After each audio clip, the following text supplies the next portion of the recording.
Estamos en Cruce de Palabras y vamos a conversar con el antropólogo Gilberto López y Rivas sobre el camino del paramilitarismo en Colombia. Gilberto, muchísimas gracias por estar aquí con nosotros. ¿Qué tal, Luis? Gilberto, tú has estudiado ampliamente el mundo del paramilitarismo. Lo has enfrentado directamente en lugares como Nicaragua, como México, como Colombia. Y bueno, en este contexto, apenas el pasado 19 de agosto, un grupo de paramilitares atacó en la frontera entre Venezuela y Colombia a un destacamento de las Fuerzas Armadas Nacionales Bolivarianas. ¿Qué opinión te merece este ataque? ¿Qué está sucediendo? Bueno, yo creo que tenemos que verlo en el contexto de la escalada contra el gobierno y la revolución bolivariana encabezado por el presidente Maduro. Esto es el decreto de Obama considerando a Venezuela como un peligro para su seguridad y enmarca la puesta en marcha de toda una serie de medidas de todo carácter. O sea, lo que nos dices económico. Es que no se trata solamente de un ataque de un grupo de criminales no.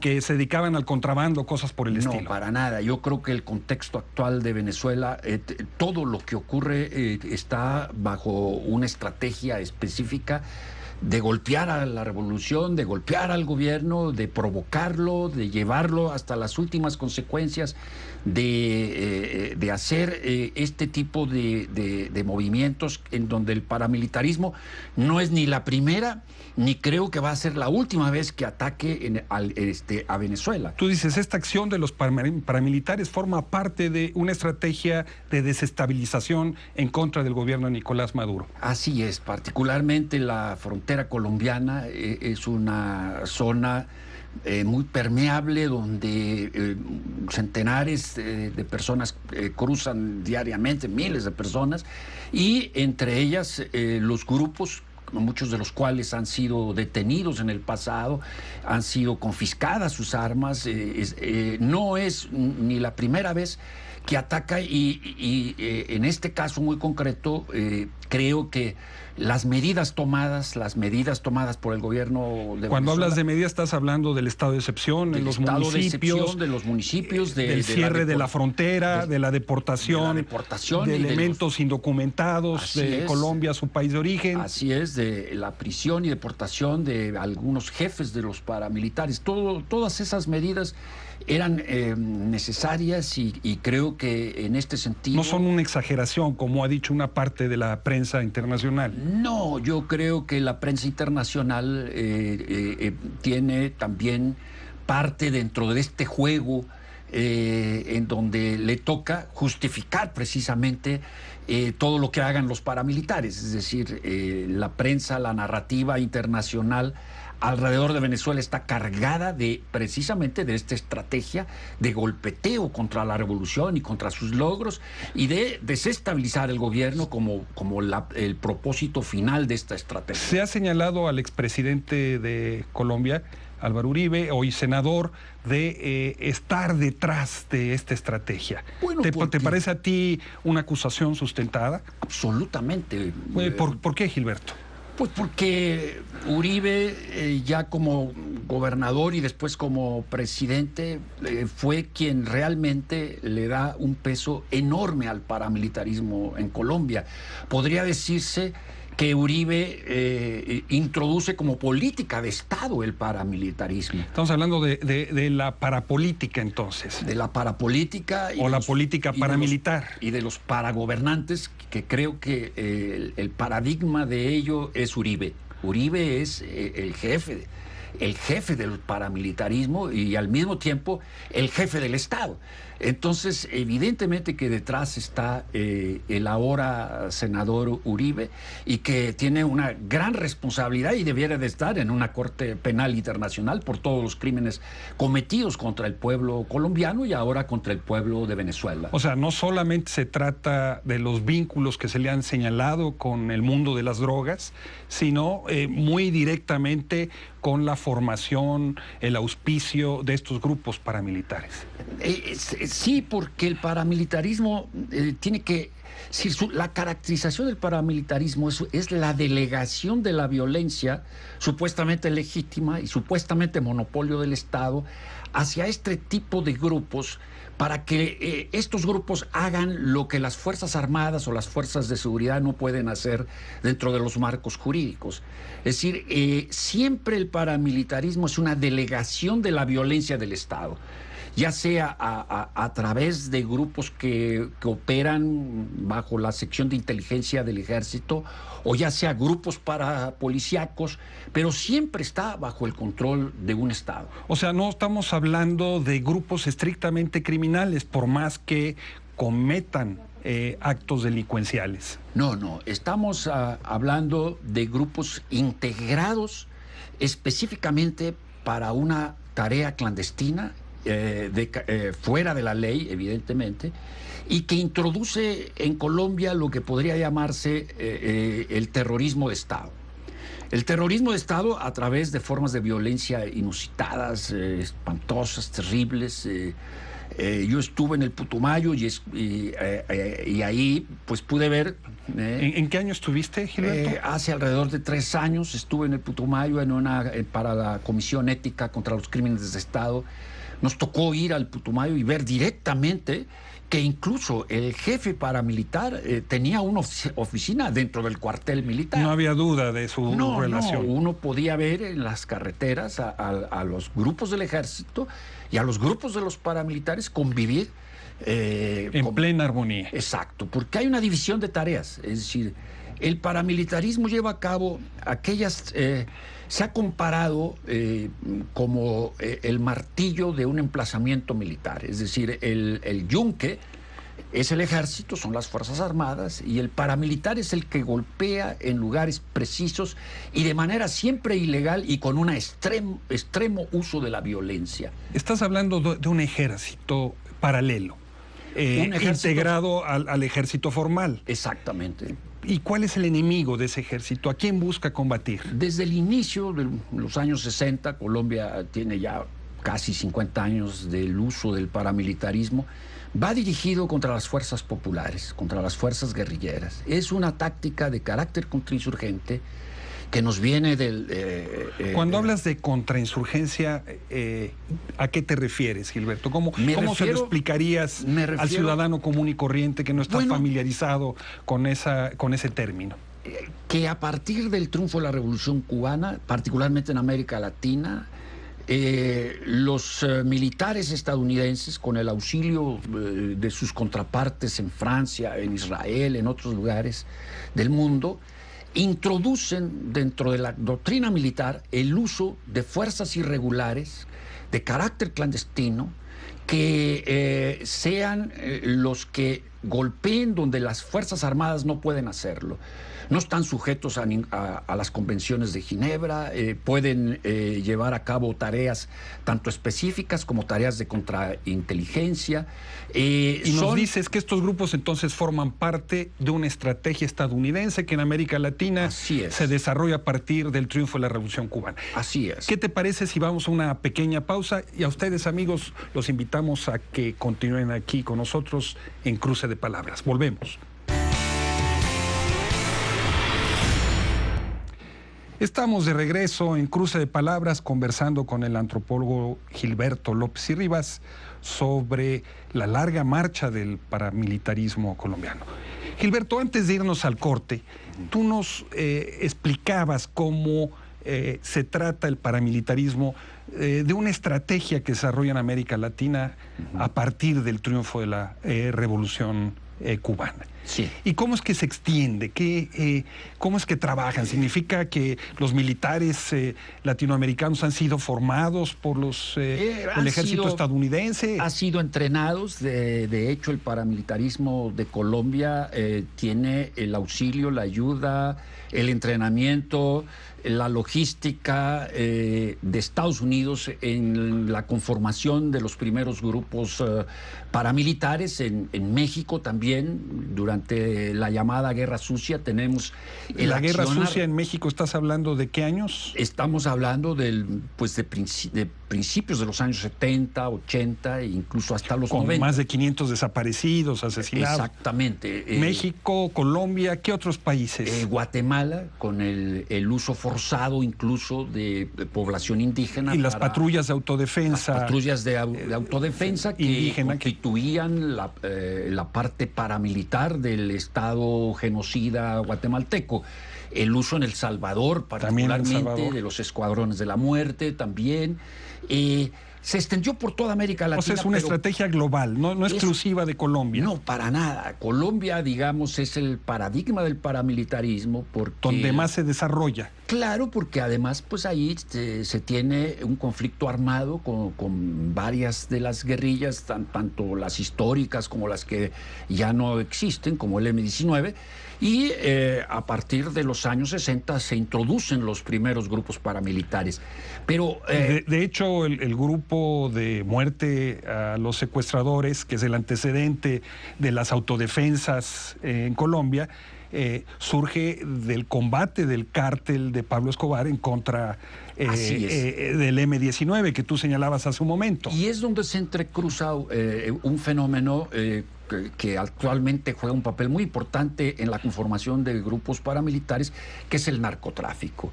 Entonces podríamos estar hablando de lo que podría ser el narcoparamilitarismo, es decir, la utilización también de la Fuerza Armada del narco para tareas y labores de carácter contrainsurgente o para tareas y labores de ajusticiamiento de dirigentes indígenas, de desplazamiento de poblaciones en zonas agrícolas que los terratenientes, los latifundistas quieren. O los proyectos mineros. O los proyectos mineros en el día de hoy. La manera, por ejemplo, como la palma real se ha introducido en todo el Putumayo, a partir de los desplazamientos de miles de campesinos, de lo que podría ser el ataque feroz de los paramilitares para precisamente lograr ese desplazamiento.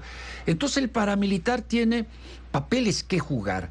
Es decir, ya no son las guardias blancas del terrateniente, son fuerzas estructuradas particularmente a partir de lo que podría ser la sección de inteligencia del ejército, entrenadas para no solamente el uso de armas ligeras, sino incluso para conformar núcleos importantes que puedan luchar contra las guerrillas. Tal vez la metáfora mejor para explicar lo que es el paramilitarismo está dada por los militares mexicanos que en su manual de guerra irregular, ¿Qué dice? Ellos hablan de que durante mucho tiempo la contrainsurgencia estaba basada en quitarle el agua al pez. Por utilizar también una metáfora del presidente Mao Zedong, sobre cómo la guerrilla tenía que desarrollarse junto con la población. Exacto. La guerrilla era el pez y la población era el agua. Entonces se decía, había que quitarle el agua al pez. Los militares mexicanos emplean otra metáfora.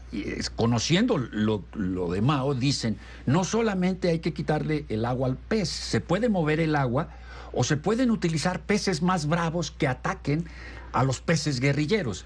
Entonces podríamos decir que el paramilitarismo son esos peces bravos destinados a luchar contra toda oposición de izquierda, sistemáticamente destinados a luchar contra grupos campesinos que defienden sus tierras. O sea, no solo contra las guerrillas, no solo contra movimientos armados de corte de izquierda, sino también en contra de movimientos sociales. En contra de todo movimiento social.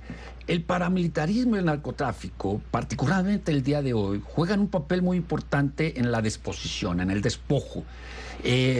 Y constituyen los brazos armados del capital. Pero sin embargo, Gilberto, formalmente en el caso de Colombia ha habido un proceso de desmovilización de los paramilitares y de reinserción de más de 36,000 de ellos, a los cuales se les perdonaron penas, en fin, ¿cómo entonces sucede?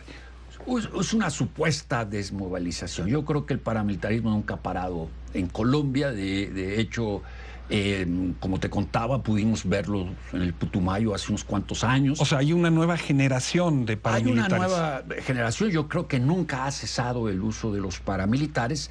El problema es que ahora el paramilitarismo desbordó las fronteras colombianas y está actuando en Venezuela como un elemento de desestabilización nacional. Sumamente peligroso porque esto se está uniendo a la delincuencia organizada, que evidentemente también juega, como en el caso mexicano, una estrategia tanto del capital como del Estado delincuencial. ¿Tú dirías que estos grupos paramilitares colombianos tienen vínculos con la oposición venezolana? Absolutamente, absolutamente, como lo tuvo con las clases dominantes en el caso colombiano, caracterizadas, como ya dijimos, por el señor Uribe. Las clases dominantes pierden, en el caso venezolano, la conducción formal de la fuerza legítima del Estado. Y por lo tanto, ¿cuál es el principal blanco de estas fuerzas paramilitares? Pues el Estado. Si recuerdo en vida del presidente Chávez que el presidente Chávez era uno de los objetivos principales de los paramilitares colombianos que fueron detenidos. Es decir, era el blanco principal del paramilitarismo venezolano. Un hecho que en muy pocas ocasiones se recuerda, se tiene presente, fuera de las fronteras venezolanas. Así es, porque evidentemente en este caso el paramilitarismo se da de la mano de lo que podrían ser las condiciones estructurales de un neoliberalismo que no puede en Venezuela hacer lo que hace en México o lo que hace en Perú o lo que hace en cualquier otro país proclive a la transnacionalización neoliberal. Pero lo que dices es muy curioso, Gilberto, porque nos estás diciendo, estos paramilitares colombianos tienen que ver con el clima de desestabilización política por un lado, por el otro con el clima de inseguridad alrededor de actividades delincuenciales, pero tienen también que ver con ataques a políticos prominentes de Venezuela y con alianzas con la oposición de derecha. Absolutamente. Yo creo que el paramilitarismo es estructural a los grupos oposicionistas, tanto en lo que se refiere a la violencia como en lo que se refiere al objetivo principal de sus golpeteos, que es el gobierno bolivariano revolucionario de Venezuela. O sea, la globalización de la paramilitarización. El uso de la paramilitarización para golpear a un gobierno progresista. ¿Qué te parece, Gilberto, si vamos a una pequeña pausa? Y a ustedes, amigos, los invitamos a que continúen aquí con nosotros en Cruce de Palabras. Volvemos en muy breves instantes. Regresamos ya a Cruce de Palabras. Estamos charlando con el antropólogo Gilberto López y Rivas, un gran conocedor del mundo de los paramilitares, de las estrategias de contrainsurgencia. Uno de sus últimos libros habla precisamente de eso, ¿verdad, Gilberto? Sí, estudiando la contrainsurgencia de Estados Unidos. Manuales, mentalidades y uso de la antropología. Un nombre muy preciso para describir. Exacto. Tú nos señalabas hace un momento, Gilberto, de la existencia de paramilitares en México. Eso es relativamente poco conocido fuera del país.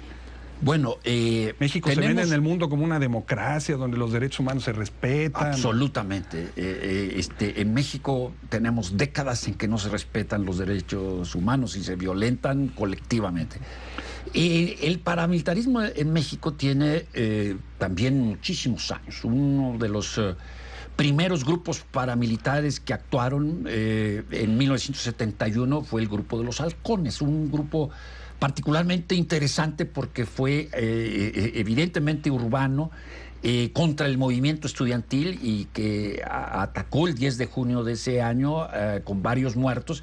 Fueron entrenados por Corona del Rosal, que era el regente de la ciudad, y el coordinador de todo esto fue un coronel que después fue premiado con un ascenso y con varias prebendas por lo que hizo durante la formación de este grupo.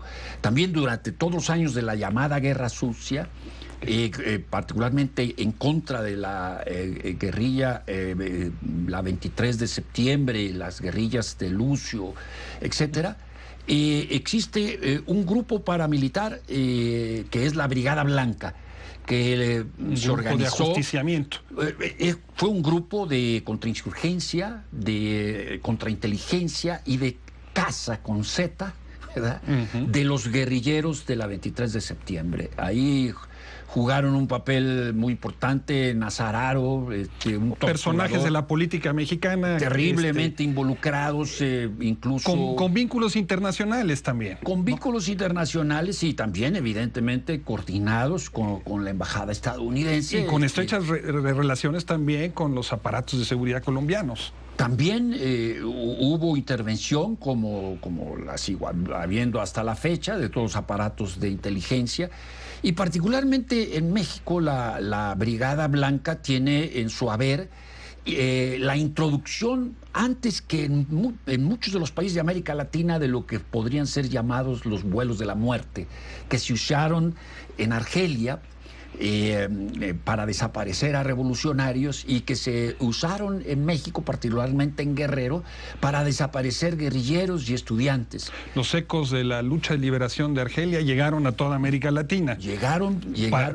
De manera mala, o sea, retomando las experiencias del ejército colonialista francés. Exactamente. O sea, una experiencia que no viene solamente entonces de los manuales de contrainsurgencia estadounidenses. No, hay pues una especie de internacional de los homicidas seriales a nivel global, lo que yo llamo el terrorismo global de Estado, que también tendría que ser tomado en cuenta para explicarnos lo que está pasando en Venezuela o lo que está pasando en México. Es decir, hay un marco en donde el gobierno de los Estados Unidos mantiene acciones permanentes de carácter clandestino por las fuerzas especiales, que no dudo que están actuando también en Venezuela, a tal grado de que hay alrededor de 130 países donde las fuerzas especiales de los Estados Unidos están llevando a cabo operaciones clandestinas.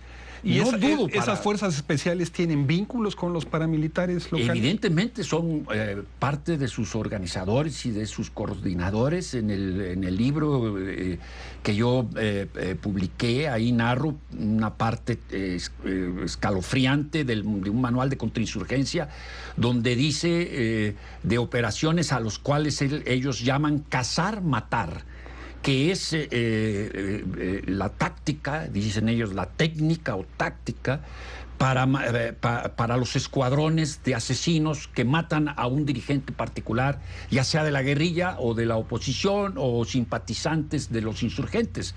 Y ahí hablan de que el equipo se conforma de los cazadores, de los que vigilan, y después de los homicidas. Y señala con peños y señales cómo debe hacerse el cazar, matar.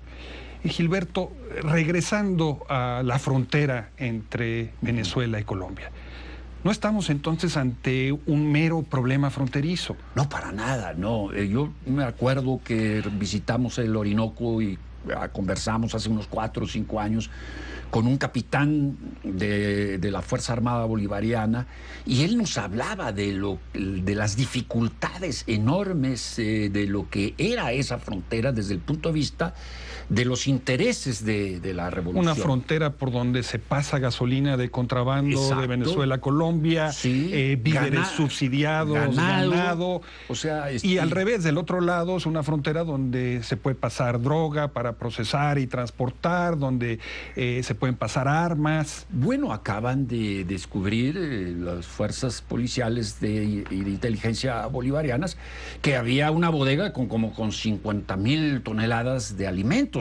Entonces uno dice, en Venezuela no se pueden encontrar toallas sanitarias, etcétera. Bueno, ¿y qué estaban haciendo en la frontera precisamente con Colombia? Es decir, y entonces aquí es donde uno cruza las tareas de fuerzas especiales como los paramilitares. Es decir, y se involucran también en lo que podría ser el boicoteo económico, se involucran en un exacerbamiento de las condiciones de seguridad y se involucran también los sicarios mediáticos diciendo que Venezuela es el país más violento del mundo. O sea, todo está engarzado para explicarnos el por qué Estados Unidos mantiene a nivel global una política de terrorismo global de Estado. Gilberto, durante la primera etapa del sandinismo, tú estabas en Nicaragua, tú trabajaste en la construcción del proyecto de las regiones pluriétnicas autónomas, y a ti te tocó vivir en carne propia la acción de los grupos de la Contra. Así es.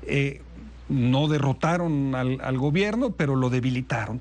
¿Tú ves posibilidad de que algo así suceda hoy en Venezuela? Puede ocurrir, puede hacerse lo que se quiso hacer en Nicaragua, que nunca se logró, que es meter una cabeza de playa en términos militares que merezca, entre comillas, el reconocimiento diplomático.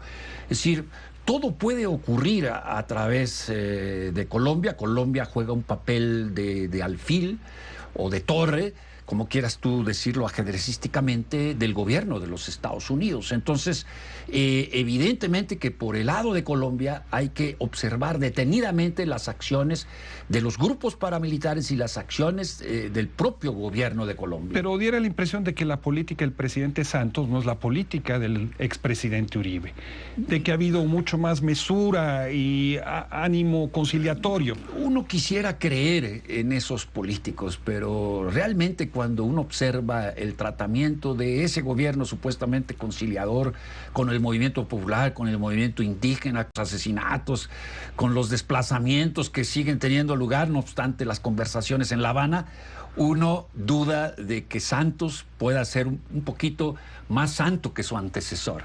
Estamos entonces frente a un conflicto muy profundo que implica un desafío para el proceso bolivariano. Así es, y debe ser tomado muy en serio. A mí me parecen muy adecuadas las medidas de, no sé cómo se dice, el estado de excepción. Aquí es suspender las garantías individuales, pero creo que ha sido una medida excelente dada la seriedad y gravedad de la situación en la frontera colombiana-venezolana. Gilberto, muchísimas gracias por tu presencia hoy aquí en Cruce de Palabras, y a ustedes, amigos, les agradecemos también que nos hayan visto o escuchado, y los esperamos la próxima semana.